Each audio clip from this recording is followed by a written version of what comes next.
हरि ओम मित्रों, पिछली वीडियो में हम लोग श्रीमद् भगवद गीता के अध्याय 1 के श्लोक 13 तक का यथार्थ अर्थ समझे थे और श्लोक 13 से श्लोक 19 तक सभी महारथियों के अपने अपने शंख बजाने का वर्णन है। 15वें श्लोक में भगवान कृष्ण के भी शंख बजाने का वर्णन है, जिससे कौरव पक्ष के सभी योद्धाओं का दिल दहल गया और सभी अंदर से भयभीत हो गए। आधा युद्ध तो वहीं जीत लिया पांडवों ने।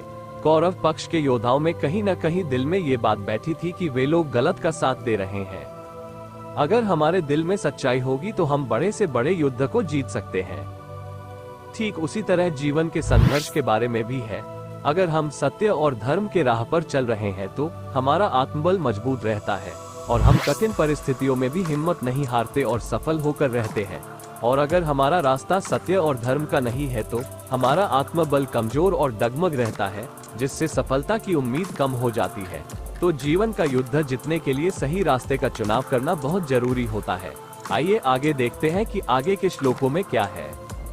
तो 20वें, 21वें और 22वें श्लोक में अर्जुन श्री कृष्ण से कहते हैं कि हे अच्युत, मेरे रथ को दोनों सेनाओं के बीच में खड़ा कीजिए, और जब तक कि मैं युद्ध क्षेत्र में डटे हुए युद्ध के अभिलाषी इन विपक्षी योद्धाओं को भली प्रकार देख न लूं कि इस युद्ध रूप व्यापार में मुझे किन किन के साथ युद्ध करना योग्य है, तब तक रथ को वहीं खड़ा रखिए। फिर श्लोक 24 और 25 में अर्जुन द्वारा कहे अनुसार महाराज श्री कृष्णचंद्र ने दोनों सेनाओं के बीच में भीष्म और द्रोणाचार्य के सामने तथा संपूर्ण राजाओं के सामने उत्तम रथ को खड़ा कर इस प्रकार कहा कि हे पार्थ, युद्ध के लिए जुटे हुए इन कौरवों को अच्छी तरह देख लो।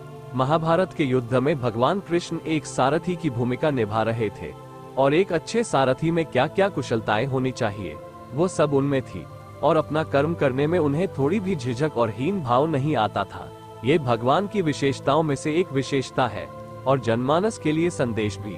मित्रों, इस श्रृंखला के अगली कड़ी में हम लोग 26वें श्लोक से आगे के श्लोकों की व्याख्या करेंगे। आज के वीडियो में इतना ही।